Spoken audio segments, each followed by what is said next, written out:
ഒരു മുമ്പയുടെ ഇന്നത്തെ വിശേഷത്തിലേക്ക് എല്ലാവർക്കും സ്വാഗതം.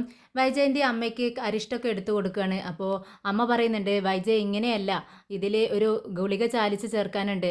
അലീന എനിക്ക് അങ്ങനെ തന്നിട്ടുണ്ടായിരുന്നത്, നീ എന്താ അത് ചേർക്കാത്തെന്ന് ചോദിക്കുകയാണ്. അപ്പോൾ വൈജയന്തി പറയുന്നുണ്ട്, അതെ അമ്മ, എനിക്കിപ്പോൾ സമയമില്ല, അമ്മ ഇതങ്ങ് കുടിക്കുക, ഒരു ദിവസം ഗുളിക ചേർത്തില്ല എന്ന് വെച്ച് ഒരു കുഴപ്പമില്ല, അമ്മ ഇത് കുടിച്ചെന്ന് പറഞ്ഞു കൊടുക്കുകയാണ്. ഓ, നിനക്ക് തീരെ സമയമില്ല അല്ലേ, ആ പെൺകുട്ടിയായിരുന്നെങ്കിൽ എല്ലാം ചെയ്തു തന്നേനെ എന്ന് പറഞ്ഞ് അമ്മ അത് മേടിച്ച് കുടിക്കുകയാണ്. പിന്നീട് വൈജയന്തി ചോദിക്കുന്നുണ്ട്, അമ്മ ഞാനൊരു കാര്യം ചോദിച്ചാൽ അമ്മ സത്യം പറയോ? ആ നീ പറ, എന്താ കാര്യമെന്ന് ചോദിക്കുകയാണ്. അല്ല അമ്മ, ഈ അലീൻ എന്നോട് ഒരു ദിവസം ആഗ്രയിലെ കാര്യം ചോദിച്ചു, അമ്മ അവളോട് എന്തെങ്കിലും പറഞ്ഞിട്ടുണ്ടായിരുന്നോ? എന്താ നീ അങ്ങനെ ചോദിച്ചത്? അല്ല, അവൾക്ക് ആഗ്രയിലെ കാര്യങ്ങൾ കുറച്ചൊക്കെ അറിയാമെന്ന് പറഞ്ഞു, അവൾ എറണാകുളത്ത് പോയി വന്നതിന് ശേഷം ഇങ്ങനെയൊക്കെ സംസാരിച്ചത്. ഓ, അത് ചിലപ്പോൾ മനു പറഞ്ഞിട്ടുണ്ടാവും. മനു പറഞ്ഞിട്ടുണ്ടാവുന്നോ? അവൻ എന്തിനാ ഇക്കാര്യമൊക്കെ നമ്മുടെ വീട്ടിലെ വേലക്കാരികളോടൊക്കെ പറയാൻ പോകുന്നത്? ഓ, എൻ്റെ വൈജ എന്തെങ്കിലുമൊക്കെ കാര്യം പറഞ്ഞപ്പോൾ അങ്ങനെ അങ്ങ് പറഞ്ഞു പോയതായിരിക്കും. അതിനിപ്പോൾ എന്താ പ്രശ്നം? അല്ല, അവൾക്ക് എന്തൊക്കെയോ അറിയാമേ. എനിക്ക് ഉറപ്പാ, അവളുടെ മട്ടും സംസാരമൊക്കെ കണ്ടിട്ട് അവൾക്ക് എന്തൊക്കെയോ അറിയാം എന്നുള്ള മട്ടിൽ അവൾ സംസാരിക്കുന്നത്. ഇത് കേട്ടിട്ട് അമ്മ പറയുന്നുണ്ട്, എന്താ വൈജ, അവൾക്ക് അറിയാം, ആഗ്രയിലെ കാര്യം അറിയാമെന്ന് പറഞ്ഞത് ചിലപ്പോൾ താജ്മഹൽ അവിടെയൊക്കെ ഉണ്ടല്ലോ, അവിടുത്തെ ചരിത്രമൊക്കെ അറിയാമെന്നായിരിക്കും അവൾ ഉദ്ദേശിച്ചിട്ടുണ്ടാവുക. അല്ല, എനിക്ക് ഉറപ്പാ അമ്മേ, അവൾ അർത്ഥം വെച്ചിട്ടാണ് സംസാരിച്ചത്. എന്തായാലും അവൾക്ക് എന്തെങ്കിലും അറിയാമെന്നുണ്ടെങ്കിൽ വന്നു കഴിഞ്ഞാൽ ഉടനെ തന്നെ ഇവിടെ നിന്നും പുറത്താക്കിയേക്കണം. ഇത് കേട്ടതും നമ്മുടെ അമ്മ പറയുന്നുണ്ട്, വൈജയ് അവളെ പുറത്താക്കാനോ? അവളെ ഇനി നിനക്ക് ഉപദ്രവമൊന്നും ചെയ്യുന്നില്ലല്ലോ, അവൾ എന്തിനാ പുറത്താക്കുന്നത്? ഉപദ്രവം ചെയ്തോ ഇല്ലേന്നല്ല, അവൾ കുറച്ച് ഓവറാ. എന്തായാലും ഞാൻ അവളെ ഇവിടെ നിന്ന് പുറത്താക്കും എന്നും പറഞ്ഞുകൊണ്ട് വൈജ അവിടെ നിന്നും പോവുകയാണ്. പിന്നീട് മനു കാപ്പി മേടിച്ചുകൊണ്ട് അലീനയുടെ അടുത്തേക്ക് വരണം. അലീന ചോദിക്കുന്നുണ്ട്, മനുവേട്ടൻ കാപ്പി കുടിക്കാൻ വേണ്ടി പോയതാണോ? ഏയ് അല്ലല്ല, ഞാൻ കാപ്പി കുടിക്കുകയും ചെയ്യാം, നിനക്ക് വേണ്ടി വാങ്ങിക്കുകയും ചെയ്യാം എന്ന് വിചാരിച്ചിട്ട് പോയതാട്ടോ എന്ന് പറഞ്ഞുകൊണ്ട് ഒരു ഗ്ലാസ് എടുത്ത് കാപ്പി അലീനയ്ക്ക് ഒഴിച്ചു കൊടുക്കുകയാണ്. അലീന അത് മേടിച്ച് കുടിക്കുന്നുണ്ട്. ഇത് അപ്പോൾ മനുവിനോട് ഇങ്ങനെ പറയുകയാണ് അലീന, എനിക്കറിയാം, എന്തറിയാമെന്ന്? അല്ല, മനുവേട്ടൻ കാപ്പി കുടിക്കാൻ വേണ്ടി മാത്രമല്ല എനിക്ക് മേടിക്കാൻ കൂടി പോയതാണെന്ന് എനിക്കറിയാമായിരുന്നു. അതിനിപ്പോൾ എന്താ കുഴപ്പം? അല്ല, ഇന്നലെ രാത്രി മനുവേട്ടൻ തീരെ ഉറങ്ങിയിട്ടില്ലല്ലോ, ഒരുപാട് ബുദ്ധിമുട്ടിയല്ലേ? ബുദ്ധിമുട്ടിയെന്നോ? നീ എന്താ അലീന ഈ പറയുന്നത്? നിനക്ക് വയ്യാണ്ടിരിക്കുന്ന സമയത്ത് ഞാൻ തന്നെയല്ലേ നോക്കേണ്ടത്, വേറെ ആരെങ്കിലും ഉണ്ടോ എന്നൊക്കെ പറഞ്ഞുകൊണ്ടിരിക്കുന്ന സമയത്താണ് നമ്മുടെ ഡോക്ടർ ഇങ്ങനെ അങ്ങോട്ട് കയറി വരുന്നത്. ഗുഡ് മോർണിംഗ് അലീനെ എന്ന് പറഞ്ഞുകൊണ്ടാണ് ഡോക്ടർ അങ്ങോട്ട് കയറി വരുന്നത്. ഗുഡ് മോർണിംഗ് എന്ന് അലീനയും തിരിച്ച് പറയുന്നുണ്ട്. ഡോക്ടർ, ഒരുപാട് താങ്ക്സ് ഉണ്ട് കേട്ടോ, എന്നെ രക്ഷിച്ചതിൽ, എനിക്ക് പുതുജീവൻ തന്നതിൽ. അല്ലാന്നുണ്ടെങ്കിൽ ഞാനങ്ങ് മണ്ണിനടിയിലായി പോയേനെ എന്ന് അലീന പറയുകയാണ്. ഇത് കേട്ടിട്ട് നമ്മുടെ ഡോക്ടർ പറയുന്നുണ്ട്, ആ അത് ശരി, എനിക്കല്ലടോ താൻ താങ്ക്സ് പറയേണ്ടത്, നമ്മുടെ ഡോഗിനാണ്. അല്ലേ നിന്നെ രക്ഷപ്പെടുത്തിയത്. നിങ്ങൾ തമ്മിലുള്ള സ്നേഹം അത്രത്തോളം ഉണ്ടെന്ന് എനിക്കിപ്പോൾ മനസ്സിലായി കേട്ടോ. ഓ, ഡോക്ടർ മുന്നേ എന്നെ ഒരുപാട് വഴക്ക് പറഞ്ഞിട്ടുണ്ട് അല്ലേ ഡോക്ടർ? ഡോക്ടർ ഓർക്കുന്നില്ലേ എന്നൊക്കെ പറയുന്നുണ്ട്. അപ്പോൾ ഡോക്ടർ പറയുകയാണ്, നിങ്ങൾ തമ്മിലുള്ള സ്നേഹം എത്രത്തോളം ഉണ്ടെന്ന് എനിക്കിപ്പോൾ മനസ്സിലായി. എന്തായാലും ഞാൻ ഇതുവഴി റൗണ്ട്സിന് പോകുമ്പോൾ ഒന്ന് കയറിയെന്നേ ഉള്ളൂ, വീണ്ടും കാണാമെന്ന് പറയാണ്.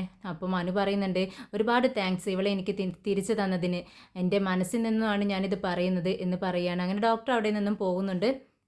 പിന്നീട് നമ്മുടെ രോഹിത്തും ഹരിയും കൂടി ഇങ്ങനെ നടന്നു പോവാണ്, ഒരു പുഴയുടെ തീരത്ത് കൂടെ ഇങ്ങനെ നടന്നു പോവാണ്. ഓ, ഇന്നലെ രാത്രി ഞാനങ്ങ് മരിച്ച് ജീവിച്ചതുപോലെ ആയടാ എന്ന് രോഹിത്ത് ഹരിയോട് പറയുന്നുണ്ട്. എൻ്റെ അവസ്ഥ ഒട്ടും മോശമൊന്നുമല്ല, നിനക്ക് ധൈര്യം ഉണ്ടെന്ന് പറഞ്ഞിട്ട് എന്ത് ധൈര്യ? നീ ഇന്നലെ കിടന്ന് ആകെ ടെൻഷൻ അടിക്കുകയല്ലായിരുന്നോ, നാട് വിടുകയാണെന്നൊക്കെ പറഞ്ഞതല്ലേ നീ എന്നൊക്കെ പറയാണ്. ഇത് കേട്ടിട്ട് രോഹിത്തും പറയുന്നുണ്ട്, എന്തായാലും സൂക്ഷിക്കണം, അവൾ ഈ കാണുന്ന ആളൊന്നുമല്ല, നീ അല്ലടാ അവളെ പറ്റി എന്തൊക്കെയാ പറഞ്ഞത്, അവൾ അങ്ങനെയുള്ളവളാണ് ഇങ്ങനെയുള്ളവളാണെന്ന് ഇപ്പം മനസ്സിലായില്ലേ, അവൾ അങ്ങനെയുള്ളവളൊന്നും അല്ലാന്ന്. ഇത് കേട്ടിട്ട് ഹരിയും പറയുന്നുണ്ട്, അവളൊരു എന്തൊരു പെണ്ണാണടാ, ആരെങ്കിലും ഇങ്ങനെയൊക്കെ ചെയ്യുമോ? സ്വന്തം ജീവൻ്റെ നോക്കാതെ സ്വയം കത്രിക എടുത്ത് വയറ്റത്ത് സ്വയം കുത്തുക എന്നൊക്കെ പറയുമ്പോൾ ഏതെങ്കിലും ഒരു പെണ്ണ് ചെയ്യുന്ന കാര്യമാണോടാ എന്നൊക്കെ പറയുകയാണ്. ഇത് കേട്ടിട്ട് രോഹിത്തും പറയുന്നുണ്ട്, നീ പറഞ്ഞത് ശരി തന്നെയാ, അപ്പോൾ നീ പറയുന്ന പോലത്തെ ഒരു വേണ്ടാത്ത തരത്തിലുള്ള ഒരു പെണ്ണൊന്നും അല്ല, അവൾ നല്ല സ്വഭാവമുള്ളവൾ തന്നെയാണ്. എന്തായാലും നമ്മളൊന്ന് സൂക്ഷിക്കണം കേട്ടോ, അവൾ തിരിച്ചു വന്നാലും നമ്മളവളെ ഭീഷണിപ്പെടുത്തും. അവൾ എന്തുകൊണ്ടാണ് പോലീസിനോട് ഈ സത്യം പറയാതിരുന്നത്? എന്തായാലും നമ്മൾ സൂക്ഷിക്കണം, അവൾ നമ്മളെ ഇനി ബ്ലാക്ക് മെയിൽ ചെയ്യും എന്നൊക്കെ പറയുന്നുണ്ട്.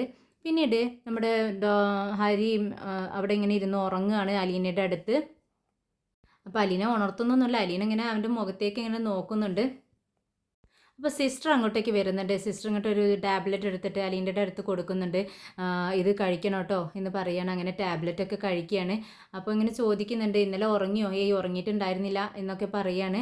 പിന്നീട് അങ്ങോട്ടേക്ക് ഡോക്ടർ വരുന്നുണ്ട്. ഡോക്ടർ പറയുന്നുണ്ട്, അലീനെ നല്ലോണം ശ്രദ്ധിക്കണം, തിരിഞ്ഞും മറിഞ്ഞൊക്കെ കിടക്കുമ്പോൾ മുറിവ് ഉണങ്ങാൻ സമയമെടുക്കും. പക്ഷേ ഞാൻ വിചാരിച്ചതിലും നീ പെട്ടെന്ന് റിക്കവർ ആയിട്ടുണ്ട്. ഒരുപാട് ബ്ലഡൊക്കെ പോയതല്ലേ, വൈറ്റമിൻസൊക്കെ ഒരുപാട് ശരീരത്തിൽ നിന്ന് നഷ്ടപ്പെട്ടിട്ടുണ്ട്. അതുകൊണ്ട് വൈറ്റമിൻ അടങ്ങുന്ന ഭക്ഷണങ്ങളൊക്കെ നീ കഴിക്കണം. എന്തായാലും പെട്ടെന്ന് ഇമ്പ്രൂവ് ആവട്ടെ കേട്ടോ എന്ന് പറഞ്ഞുകൊണ്ട് ഡോക്ടർ അവിടെ നിന്നും പോവുകയാണ്. നഴ്സും അവൾക്ക് ഒരുപാട് ഉപദേശങ്ങളൊക്കെ കൊടുക്കുന്നുണ്ട്. അങ്ങനെ നഴ്സ് അവിടെ നിന്ന് ഇറങ്ങി പോകുമ്പോൾ നമ്മുടെ മനുവും ബാലചന്ദ്ര മേനോനും കൂടി റൂമിലേക്ക് വരുവാണ്. അലീനെ സുഖമായിട്ടിരിക്കണോ, എങ്ങനെയുണ്ട് എന്ന് ചോദിച്ചിട്ടാണ് ബാലചന്ദ്രൻ കയറി വരുന്നത്. ഇപ്പോൾ കുഴപ്പമില്ല സാർ എന്ന് പറഞ്ഞ് എഴുന്നേറ്റിരിക്കാൻ വേണ്ടി നോക്കുകയാണ് അലീന. ഏയ് വേണ്ട വേണ്ട, നീ കിടക്ക്, എഴുന്നേൽക്കൊന്നും വേണ്ട. പിന്നെ നിന്നെ ഈ കോലത്തിൽ കണ്ടത് തന്നെ എത്രയോ ഭാഗ്യമെന്ന് വിചാരിച്ചിട്ടാണ് ഞങ്ങൾ ഇരിക്കുന്നത്. ഇന്നലെയൊക്കെ ഇത്രയും ദിവസം ഉണ്ടല്ലോ, ഞങ്ങൾ എത്ര ടെൻഷൻ അടിച്ചെന്ന് അറിയാവോ? സാറ് ക്ഷമിക്കണം കേട്ടോ, ഞാൻ അറിഞ്ഞോണ്ടല്ല, ഞാൻ ആരും ബുദ്ധിമുട്ടിക്കണം എന്ന് വിചാരിച്ചിട്ടല്ല ഇങ്ങനെയൊക്കെ സംഭവിച്ചു പോയി സാർ എന്ന് പറയാണ്. സോറി എന്ന് പറയാണ്. ഇത് കേട്ടിട്ട് മനു പറയുന്നുണ്ട്, നീ എന്തിനാ സോറി പറയുന്നത്? സോറി പറയേണ്ട ആവശ്യമൊന്നുമില്ല എന്നിങ്ങനെ അർത്ഥം വെച്ച് സംസാരിക്കുകയാണ് മനു. എന്താന്ന് വെച്ചാൽ അദ്ദേഹത്തിൻ്റെ മകൻ ഒരു തെറ്റ് ചെയ്തിട്ടാണല്ലോ ഇങ്ങനെ കിടക്കേണ്ടി വന്നത്. അതാണ് മനു ഉദ്ദേശിക്കുന്നത്. അത് അലീനയ്ക്ക് മനസ്സിലായി. അലീന മനുവിൻ്റെ മുഖത്തേക്ക് ഇങ്ങനെ സൂക്ഷിച്ചു നോക്കുവാണ്, ഒന്നും പറയരുതേ എന്നുള്ളൊരു മനസ്സോട് കൂടി. ശരി, നീ നന്നായി വിശ്രമിക്ക്, മെഡിസിനൊക്കെ നന്നായി കഴിക്കണം എന്നൊക്കെ പറയുന്നുണ്ട്. പിന്നീട് മനുവിനോട് പറയുന്നുണ്ട്, മനു ഞാൻ ഇവിടെ ഇരിക്കാം, നീ പൊക്കോ എന്ന് പറയുകയാണേ. ഇത് കേട്ടതും മനു പറയുന്നുണ്ട്, സാറ് പൊക്കോ, ഞാൻ ഇവിടെ ഇരുന്നോളാം. എന്ത്, നീ ഇവിടെ ഇരിക്കാനോ? നീ ഇന്നലെ ഉറക്കൊഴിച്ചതല്ലേ മനു, പിന്നെ നിനക്ക് ജോലിയില്ലേ? ഇത് കേട്ട് മനു പറയുന്നുണ്ട്, അതൊന്നും കുഴപ്പമില്ല, വർക്ക് ഫ്രം ഹോം സാർ, അല്ല അങ്കിൾ. ഞാൻ എൻ്റെ വണ്ടിയിൽ ലാപ്ടോപ്പ് ഉണ്ട്, അത് ഈ റൂമിൽ കൊണ്ടുവന്നിരുന്ന് ഞാൻ എൻ്റെ ജോലി ചെയ്യും. അങ്കിൾ പോയിക്കോളൂ, അങ്കിൾക്ക് ഒരുപാട് ജോലിയില്ലേ എന്ന് പറയുകയാണ്. ഇത് കേട്ടിട്ട് മനുവിനോട് പറയുന്നുണ്ട്, അല്ല അത് ശരിയാണ്, എനിക്ക് ഒരുപാട് ജോലിയുണ്ട്, പ്രധാനപ്പെട്ട കുറച്ച് വർക്കുകൾ ചെയ്തു തീർക്കാനുണ്ട്. എന്തായാലും നീ ഇവിടെ ഇരിക്കാൻ പറഞ്ഞത് ഒരുപാട് നല്ല കാര്യം തന്നെയാണ്. എന്തായാലും ഞാൻ വൈകിട്ട് വരാം, നീ ശ്രദ്ധിച്ചാൽ മതി. എന്തെങ്കിലും അത്യാവശ്യമുണ്ടെങ്കിൽ എന്നെ വിളിക്കാനും നീ മടിക്കരുത് കേട്ടോ. എന്നാൽ ശരി വലീനെ എന്ന് പറഞ്ഞുകൊണ്ട് നമ്മുടെ ബാലചന്ദ്രൻ അവിടെ നിന്നും ഇറങ്ങുവാണ്. അങ്ങനെ ബാലചന്ദ്രൻ പോകുന്നതും നോക്കിയിട്ട് അലീന ഇങ്ങനെ കിടക്കുകയാണ്. അലീനയ്ക്ക് ഒരുപാട് വിഷമമുണ്ട്, രണ്ടുപേരും ഇങ്ങനെ അവൾക്ക് വേണ്ടി കഷ്ടപ്പെടുന്നത് കാണുമ്പോൾ. അലീനത് മനുവിനോട് പറയുന്നുണ്ട്. സാറിനും മനുവേട്ടനൊക്കെ ഇനി ഒരുപാട് ബുദ്ധിമുട്ടായില്ലേ, ഞാൻ ബുദ്ധിമുട്ടിച്ചൂലേ എന്ന് പറയുന്നുണ്ട്. അലീന നീ മിണ്ടാതിരിക്കും, നിന്നോട് ഞാൻ പറഞ്ഞില്ലേ ഒരു ബുദ്ധിമുട്ടും ഇല്ല, നിനക്കല്ലാണ്ട് പിന്നെ വേറെ ആർക്ക് വേണ്ടി ബുദ്ധിമുട്ട് എന്നിങ്ങനെ മനുവും ചോദിക്കുന്നുണ്ട്. പിന്നെ നമ്മുടെ കമലം വൈജയന്തിക്ക് വിളിക്കുകയാണ്. വൈജയന്തി പെട്ടെന്ന് തന്നെ ഫോൺ വന്നെടുക്കുന്നുണ്ട്. എന്താ കമലം എന്ന് ചോദിക്കുകയാണ്. ഉടനെ തന്നെ നമ്മുടെ കമലം ചോദിക്കുന്നുണ്ട്, അല്ല വൈജയ്, നിങ്ങൾ എന്ത് പണിയായി കാണിച്ചത്? നിങ്ങളുടെ വീട്ടിലെ ജോലിക്കാരിക്ക് കൂട്ടിരിക്കാൻ എൻ്റെ മകനെ തന്നെ കിട്ടിയുള്ളൂ, വേറെ ആരും കിട്ടിയില്ലേ എന്ന് ചോദിക്കുകയാണ്. ഇത് കേട്ടിട്ട് വൈജയന്തി പറയുന്നുണ്ട്, എന്താ നീ പറയുന്നത് കമലം?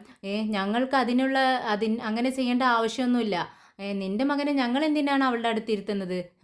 ദേ അതൊക്കെ ചെയ്യുന്നതേ നിൻ്റെ മകൻ തന്നെ. നിൻ്റെ മകൻ അവൻ്റെ ഇഷ്ടപ്രകാരം തന്നെയാണ് അവിടെ പോയിരിക്കുന്നത്, അവൾക്ക് കൂട്ടിയിരിക്കുന്നത്. ഞാൻ നിന്നോട് പണ്ടേ പറഞ്ഞിട്ടില്ലേ, അലീന നിൻ്റെ മനുവിനെ കണ്ണും കയ്യൊക്കെ കാണിച്ചിട്ട് മയക്കി വെച്ചിരിക്കുന്നു എന്ന്. ഇപ്പം നിനക്ക് ബോധ്യമായില്ലേ? ഇവനേക്കാളും ഭേദേ നിൻ്റെ ഹരി തന്നെയാടി. അവൻ ഒളിച്ചും പാത്തൊക്കെ ഇതൊക്കെ ചെയ്തിരുന്നുള്ളൂ, ഇവനക്കൊരു മറയൊന്നുമില്ല ഇങ്ങനെയൊക്കെ പറയാണ്. ഇത് കേട്ടിട്ട് നമ്മുടെ കമലവും പറയുന്നുണ്ട്, അങ്ങനെയാണെങ്കിലേ അവനെ അവിടെ നിന്ന് പുറത്താക്കാൻ എന്താ ഒരു വഴി? നീ ഒന്ന് ഉപദേശിച്ച് നോക്ക്, അവനങ്ങ് പോന്നാലോ? നാണക്കേടല്ലടി ഒരു വീട്ടുജോലിക്കാർക്കും വേണ്ടി എൻ്റെ മകൻ അവിടെ കൂട്ടിയിരിക്കുക എന്ന് പറയുന്നത്. ആരെങ്കിലും കേട്ടാൽ എത്ര നാണക്കേടാന്ന് ചോദിക്കുകയാണ്. ഇത് കേട്ടിട്ട് വൈജയും പറയുന്നുണ്ട്, നാണക്കേട് തന്നെയാ, പക്ഷേ ഞാൻ പറഞ്ഞാലൊന്നും അവൻ കേൾക്കത്തില്ല, നീ പറഞ്ഞാലും കേൾക്കില്ല. ഇത് കേട്ടിട്ട് കമലം പറയുന്നുണ്ട്, എന്നാലേ നമുക്ക് ബാലചന്ദ്രനെ കൊണ്ടൊന്ന് പറയിപ്പിച്ചാലോ? നല്ല ആളാ ബാലചന്ദ്രനോ? ബാലചന്ദ്രൻ തന്നെ അവൾക്ക് കൂട്ടിയിരിക്കുക, അവർ രണ്ടുപേരാ ഇപ്പം അവൾക്ക് കൂട്ടിയിരിക്കുന്നത്. ഇത് കേട്ടിട്ടാട്ടോ നമ്മുടെ ബാലചന്ദ്രൻ അങ്ങോട്ടേക്ക് കയറി വരുന്നത്. ബാലചന്ദ്രനെ കണ്ടെന്നും നമ്മുടെ വൈജയന്തി ഇങ്ങനെ എത്തിച്ചു നോക്കുക. ഇത് കേട്ടിട്ട് ബാലചന്ദ്രൻ പറയുന്നുണ്ട്, നീ പറഞ്ഞോ, ഞങ്ങളുടെ കുറ്റം പറയുന്നതല്ലേ, വേണ്ടുവോളം പറഞ്ഞോ. ഇല്ല ഞാൻ നിർത്തി എന്ന് വൈജയന്തി പറയാട്ടോ. അങ്ങനെ ബാലചന്ദ്രൻ അകത്തേക്ക് കയറി പോകുന്നുണ്ട്. അപ്പോൾ കമലം ചോദിക്കുന്നുണ്ട്, ആരാ വൈജയ എവിടെ? അത് ബാലചന്ദ്രൻ വന്നതാ. എന്നാൽ ശരി, ഞാൻ വെക്കട്ടെ. എന്തായാലും ഇനി അവനൊന്ന് വിളിച്ചു നോക്കട്ടെ ഞാൻ.